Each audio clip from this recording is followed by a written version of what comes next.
Salut, c'est Trado, content de vous retrouver pour l'analyse technique du CAC 40 et également un petit aparté sur ce qu'on commence à voir à droite, à gauche, la fameuse croix de la mort sur le Dow Jones. Tout d'abord le CAC. Alors, les fondamentaux ont plutôt été favorables aux indices, puisque tout d'abord il y a eu en Chine des annonces rassurantes de la part des autorités monétaires qui ont dit mais non, on ne veut pas soutenir nos exportations en dévaluant le yuan, c'est juste question de s'adapter un petit peu aux fondamentaux et certains se sont laissés bercer par ces commentaires rassurants et aux États-Unis également, des bonnes statistiques du côté américain concernant notamment le chômage et on ne sait vraiment pas ce qui va se passer au niveau de la hausse des taux de la Fed, puisque entre ce qui se passe au niveau des marchés, notamment avec le yuan, mais aussi des statistiques économiques plutôt rassurante. On ne sait vraiment pas si la hausse aura lieu en septembre ou en décembre, etc. Donc vraiment débat d'experts pour ce qui est à attendre. Mais en tout cas, globalement, c'est pas mauvais au niveau des stats. Et ça nous amène ce graphe-là. Alors, désolé, je vous ai fait faux bond sur la vidéo d'hier puisque je m'en suis expliqué, j'étais dans l'avion à ce moment-là. Et on a rebondi, c'est sûr. Alors, on a rebondi sur le nuage Ishimoku, on a rebondi sur la Kijun. Et puis on se retrouve dans une situation de harami haussier. Alors c'est un harami haussier un petit peu particulier parce que la bougie 1 est rouge, mais la bougie 2 est verte. Donc c'est un harami haussier de type pigeon dans son nid. C'est moins bon que le harami normal et de toute manière, étant donné qu'il se trouve au milieu de la bougie 1, de toute manière, donc je disais, c'est un harami de facture assez médiocre, mais il faut toujours contextualiser.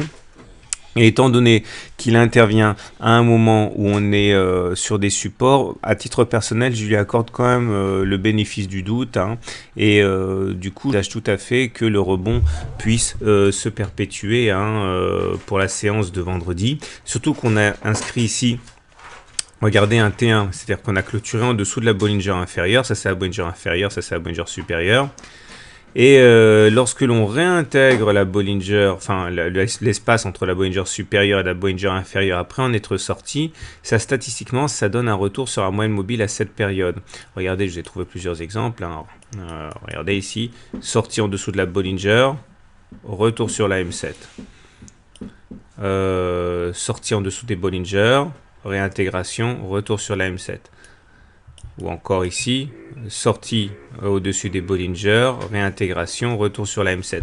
Tout ça pour dire que, même si rien ne fonctionne à 100% en analyse technique, vous le savez, je dis beaucoup, il y a quand même des chances non négligeables pour qu'on aille tester la M7. Alors maintenant, on peut monter, on peut latéraliser en attendant la M7, mais en tout cas, retour vers la M7, il devrait y avoir.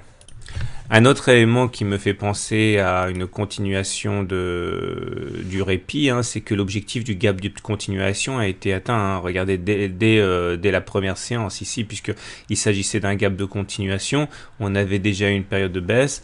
L'objectif, c'est de prendre toute la distance parcourue avant le gap, de le reporter au-dessous du gap, et vous voyez que ça correspond à un objectif qui a déjà été atteint. Donc à ce niveau, on manque un petit peu de carburant baissier en termes d'objectifs. Également au niveau des signaux haussiers, on a le CCI. Regardez, il n'est pas encore donné ce signal haussier, mais si il s'avérait qu'on devait sortir de la zone des moins 100, comme c'était le cas ici, normalement on devra avoir également un rebond. Regardez, la fois que ces produits c'était là, le CCI est sorti de la zone de survente, il est passé de moins 100 à moins 90, etc., etc. Regardez la hausse qu'on a eu. Donc on surveillera ça de près également. Maintenant, je vous avouerai qu'à moyen terme, je suis un petit peu plus réservé parce qu'on a quand même des éléments qui sont inquiétants. Regardez la M7 qui descend et la M20 qui descend. On est vraiment à quelques séances d'un risque de croisement baissier fort qu'il faudra surveiller de près, comme ça a été le cas par exemple ici. Vous voyez, je ne vais pas trop en parler maintenant parce que ça risque d'être caduque, mais en tout cas, on regardera ça de près dans les séances qui suivent. On a également la hausse, le très faible volume sur la séance de hausse d'aujourd'hui. qui montre que, regardez, comparer les volumes sur la baisse par rapport au volume sur la hausse, c'est-à-dire qu'on est loin d'avoir ici une excitation des intervenants, c'était plus un rebond technique qu'autre chose, donc on n'a pas véritablement la conviction haussière qui me rassurerait quant à la reprise de la hausse à moyen terme. Puis il va falloir encore passer maintenant, puisqu'on s'est retrouvé avec ça au-dessus, la Tenkan, la M20, le Gap, la M7, on a pas mal de choses à repasser à la hausse avant d'être optimiste. Et n'oublions pas que le super trend ici a été cassé à la baisse sur la forte baisse, baisse du 12 août. Les dernières fois que c'est produit, c'était là. Ok, les cours ont cassé le super trend. Vous voyez, on est allé plus bas que la séance de cassure. Et on a également eu ça ici. Regardez, le super trend, il était vert, il a été cassé sur cette séance et puis badaboum derrière. Donc vous voyez, on est à très court terme, j'ai l'impression effectivement qu'on peut continuer à rebondir, mais à l'horizon de quelques jours, je suis un petit peu plus circonspect, j'attends de juger sur pièce. Alors ça m'amène donc à cette fameuse croix de la mort sur le Dow Jones que je vais vous présenter tout de suite. Alors, chose promise, chose due, voilà le Dow Jones, hein, et voilà le croisement, le fameux croisement de la mort. Bon, ça me fait un petit peu sourire, vous allez comprendre pourquoi, mais voilà la moyenne mobile à 50 périodes. J'en parle dans mon e-book sur les moyennes mobiles d'ailleurs, hein, si vous voulez en savoir davantage. Et ça, c'est la moyenne mobile à 200. Et ce qu'on qualifie de croisement de Death Cross, hein, de croisement de la mort, c'est quand la M50 va croiser à la baisse la M200. Et bon, ça s'est intervenu il y a quelques séances et certains disent ah regardez, ça commence déjà à baisser et on a latéralisé pendant longtemps et maintenant c'est le début de la fin.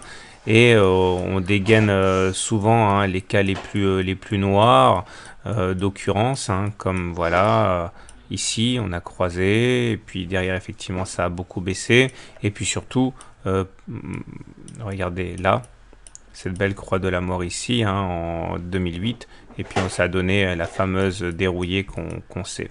Maintenant il faut relativiser parce que ça fonctionne pas à tous les coups, hein. Là, regardez, ça a donné un croisement, le fameux croisement de la mort, mais ça a été le plus bas et puis derrière on a monté. Ce que j'essaie de vous dire simplement, c'est qu'il faut faire attention à ce croisement de la mort, tout simplement parce que tout le monde y fait attention et donc comme l'analyse technique c'est beaucoup de prophéties autoréalisées, voilà, statistiquement ça fonctionne plus souvent que ça n'échoue. Donc il y a un vrai signal important à garder sous le coude. Maintenant, il faut savoir que ça fonctionne pas à tous les coups. Je pense que le terme est sans doute assez alarmiste, galvaudé, enfin ce que vous voulez. Mais en tout cas, c'est un signal négatif qu'il faut garder sous le coude.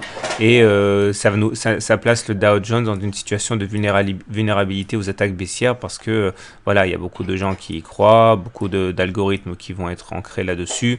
Donc faites attention.